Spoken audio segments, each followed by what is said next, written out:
the Bat book we've all been talking about and waiting for. So to preface this, I was really, really looking forward to this, right? So I tried to put my skepticism aside, really.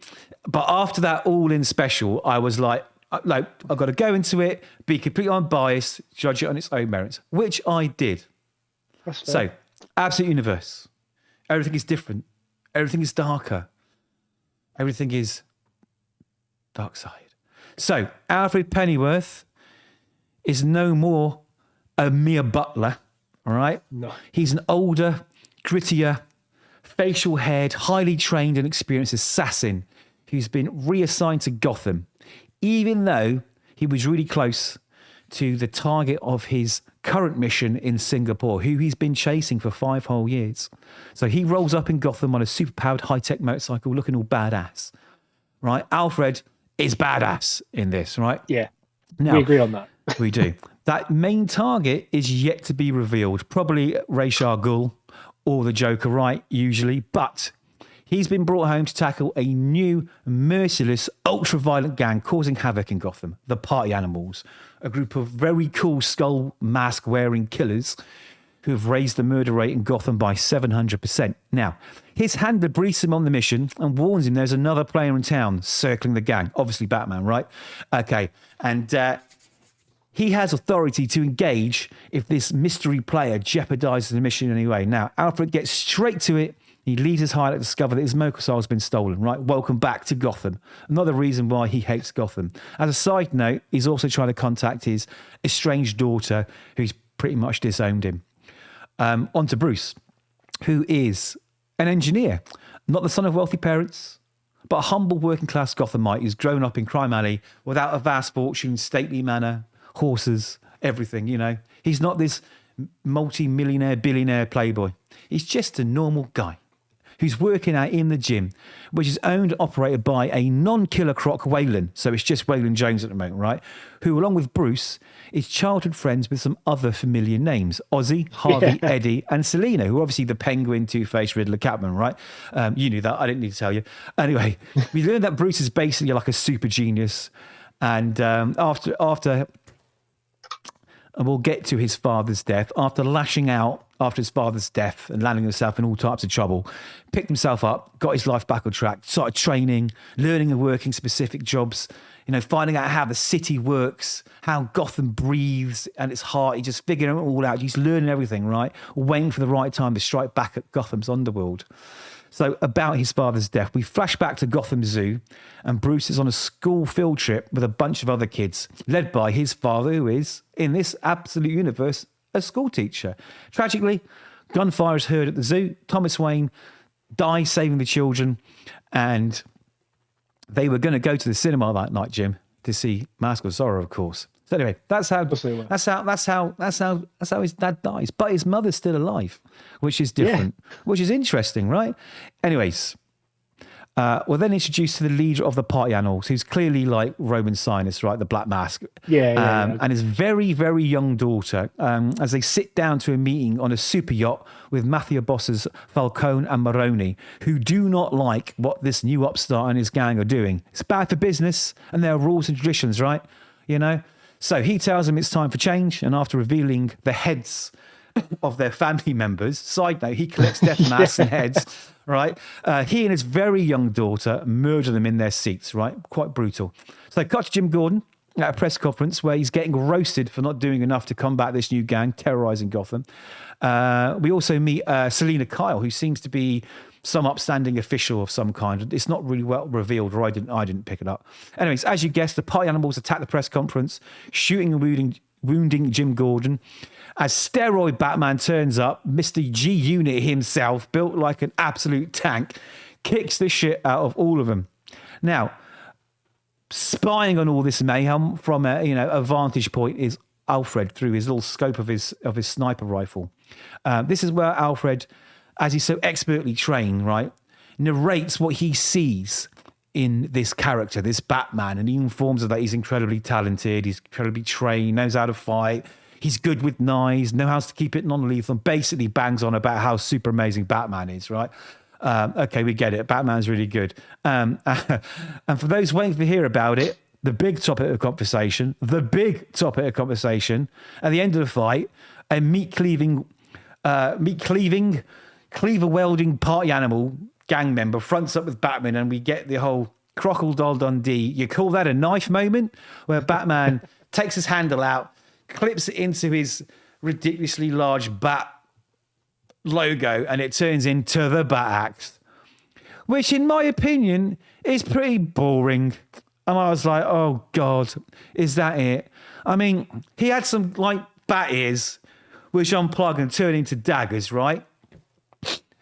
And like, it was cool, but like it just, I don't know, wasn't. Anyway, Batman cuts his hand clean off, right? Does it in wait and says like, fuck off, get to the hospital. It's either lose your hand or I'm going to kick the shit out of you, right? Anyway, Alfred's instructed by his handler, in his little ear, to take Batman out. But he doesn't really want to. He watched the whole fight like unfold, but at the end, he reluctantly approaches Batman with this like extra special 1 in 3 in the world lethal shotgun, which Batman just bitch slaps off him and just takes it, leaves him in the dust, right? He's like, yeah, I'll take that. Thanks very much. And off he goes. So later on, we're introduced to Bruce's mother, who is just sitting on the stoop of her apartment as Bruce's visitor go, while Alfred from the shadows is watching, ready to assassinate him.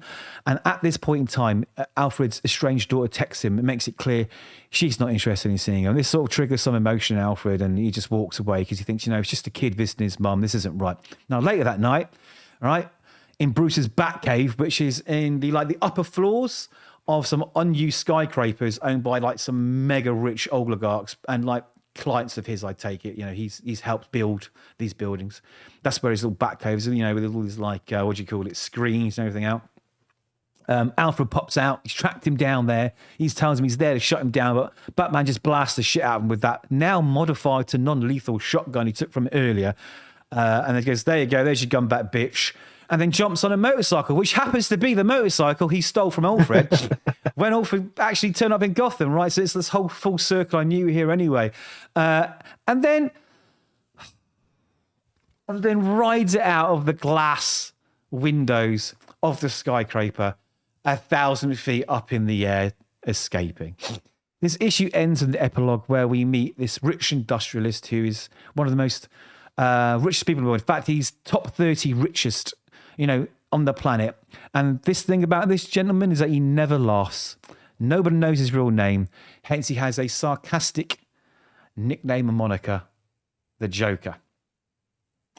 That's how issue ends. Now, right, it all sounds really cool. And this is the thing with a lot of these things. When you hear someone tell you what's going on, it sounds really cool. When you read it, it just doesn't feel that cool. There's good and bad in this, right? There's some nice ideas.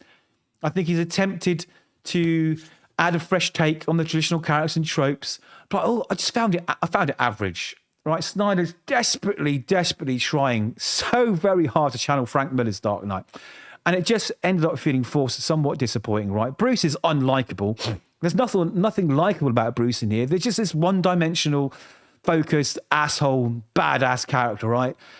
And Batman just feels like a performer rather than a creature, who comes from the shadow, instilling fear into people. And I know it's different takes. Maybe this is just like Tank Batman, right? Doesn't do that. But I'm just not sold on it yet. Now, even the big fight scene felt underwhelming and predictable, with moments that were supposed to shock and be like super cool, right? But they just end up being like the expected and done so many times before fight scenes. To be honest, Batman is basically Spawn.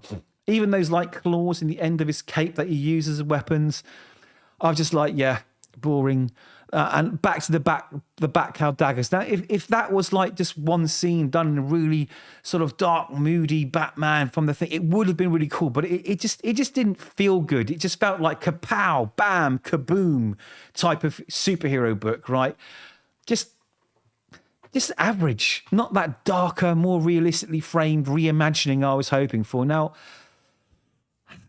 what I would have liked, right, is if Snyder had done something different, right? But what really killed my hope of something new, I know it's hard with 85 years of Bat history. What killed it for me was riding out of the skyscraper 1,000 feet up on a motorbike, right? It's just like, there's no excuse in that. Snyder is supposed to be one of the best writers out there. He's getting paid a metric ton of cash, right? He could and should have done better with this. So I'm going on a bit about this because I'm just so upset, right? I appreciate what he's trying to do. Wasn't blown away. And I was surprised by the majority of the internet absolutely praising this book like it's this seminal piece of work which is changing everything. But I think it was quite damning that the internet went so hard on to praise this book, because I think the bar's been set low for so long that even something incrementally different or better is lauded as highly as this. So I will keep reading it, see how it develops, but it's not a big hit for me. Would I recommend it? Absolutely. You love Batman, you're going to want to read it. It's a different take. Is it groundbreaking? No. It's basically what Marvel have done to the Ultimates universe. No better, no worse. And I think you're pretty maybe surprised at how I just feel angry about it. I'm thinking this could be so good and so different. It's a chance to mold it any way you want to. And it just felt flat. You're going to tell me you loved it, Jim, aren't you? Yeah, of course I am. I absolutely adored it. And also, Nick Dragotta, where have you been all my life, man?